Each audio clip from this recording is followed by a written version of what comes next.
कैसा आपका यहाँ पे क्या प्राथमिकताएं रहेंगी सर? पीछे पीछे हटो। देखिए, पहली प्राथमिकता जो है, पीछे हटो पीछे। शासन की मंशा के अनुरूप जन सुनवाई जो है प्रभावी रूप से होनी चाहिए।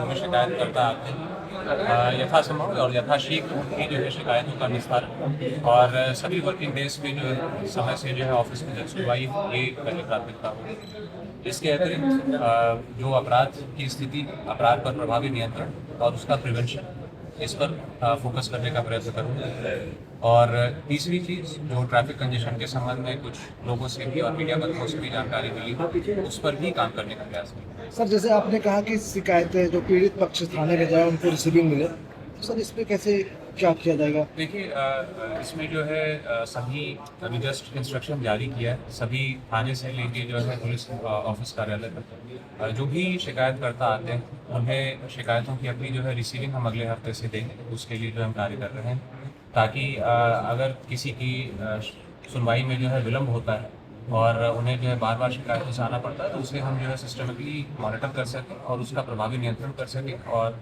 यदि किसी स्तर पर लापरवाही हो तो जिम्मेदारी भी। सर, अगर डिपार्टमेंटल कोई करेक्शन की या मिसबिहेव की घटना सामने आती है आपके डिपार्टमेंट से, तो उसके लिए क्या मैसेज है? जो स्ट्रिक्टेस्ट एक्शन है वो होगा, उसके लिए दंड सर आईजीआरएस के लिए मौजूद उसी सर आईजीआरएस के लिए आपका क्या रहेगा? आईजीआरएस भी जन सुनवाई का ही हिस्सा है। आईजीआरएस मॉड्यूल को भी इंस्ट्रक्शंस दिए गए हैं कि उसमें संतुष्टि का प्रतिशत वर्तमान में 88 से 89 के बीच में, इसको 95% हमें टारगेट करना है और बाय नेक्स्ट मंथ हम प्रयास करेंगे कि हम इसे 95%। नहीं सर, ओटीपी जबरदस्ती मांग के और उसको क्लोज करने की कोशिश करते हैं, जैसे थाना या चौकी से जो भी उसको देखता है तो जबरदस्ती मतलब ओटीपी चाहता है कि मिल जाए और उसको हम क्लोज दिखा दें, ऐसा दबाव बनाने की कोशिश करते हैं। और सीधी जनता है और मतलब पढ़े लिखे नहीं, फौरन ओटीपी दे देते हैं। वो अपने थाने को 100% मानते हैं कि हमारा कोई अपराध नहीं है, इसलिए फौरन उसको क्लोज करने की कोशिश करते हैं। इस पर आपका क्या चिंतन है? देखिए, एज आई सेड, जो अटेम्प्ट यही होगा कि यथासंभव जो है व्यक्ति की संतुष्टि के लिए जो है हम कार्य करें और जो भी शिकायतों का है उसका जो है उचित निस्तारण करवा सकें। नहीं, उस पर क्रॉस आप चेकिंग करवाएंगे? बिल्कुल, यदि अगर कोई मान लीजिए किसी की तरफ से इस प्रकार की शिकायत आती है या उसमें गलत निस्तारण हुआ है, वो ओटीपी हो या किसी भी अन्य माध्यम से हो, उसमें जो कार्रवाई हो। राजा सर, सभी संबंधित प्रकरणों में अक्सर होता है कि जांच प्रक्रिया इतनी लंबी हो जाती है कि तब तक मारपीट और हत्या ऐसी घटना हो जाती है जनपद में। ऐसे को लेकर क्या कुछ कदम उठाएंगे सर? जिससे देखिए, उसको बैलेंस करने की नेचुरली कोशिश करें। जो पुलिस रेगुलेशन है उसके अनुरूप राजनीतिक अधिकारी की जांच के उपरांत जो है इस प्रकार के अभियोग बने, तो उसमें नेचुरली हम रजिस्टर या फिर एक सिस्टम के थ्रू उसको मॉनिटर करें, ताकि फर्स्ट कम फर्स्ट सर्व जो एप्लीकेशन पहले आ रही है उसका समय से पहले जो है सारा न्यूज़ कर सकते हैं। सर, गोंडा एक सामंतवाद क्षेत्र है, यहाँ पर प्रभावशाली व्यक्तियों का प्रभाव काफ़ी रहता है।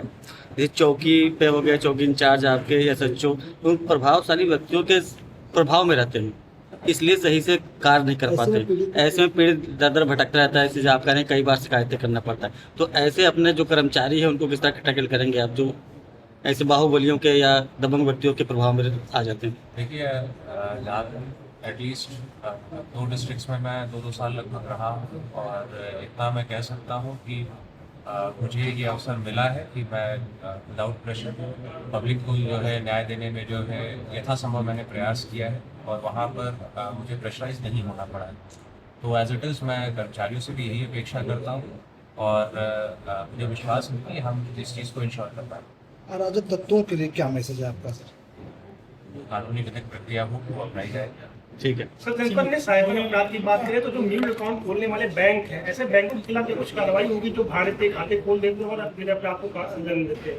देखिए, इसमें आई बिलीव कि एक बैलेंस्ड ओपिनियन जरूरी है। डिजिटल इंडिया में जो है बैंकिंग तो नेचुरली अगर कोई इंटेंशनली ऐसा कर रहा है वो लायबल है, बट वो जांच आवश्यक है कि ये इंटेंशनल था या फिर it was just a routine. तो जो जिसकी जिस प्रकार की भूमिका होगी उसी अनुरूप जो कार्रवाई। सबसे ज़्यादा सर अपराध न्यू अकाउंट के माध्यम से ही होते हैं, जो बैंक वेरिफिकेशन नहीं करता, खाते खोल देते हैं, जिसके बाद ये सारे पैसे उसी खत्म हो जाते हैं। उसमें हम समन्वय स्थापित करके कोशिश करेंगे कि यथासंभव उस चीज़ को हम अवॉइड कर सकें। Thank you sir, thank you sir, thank you sir, अच्छा लगा।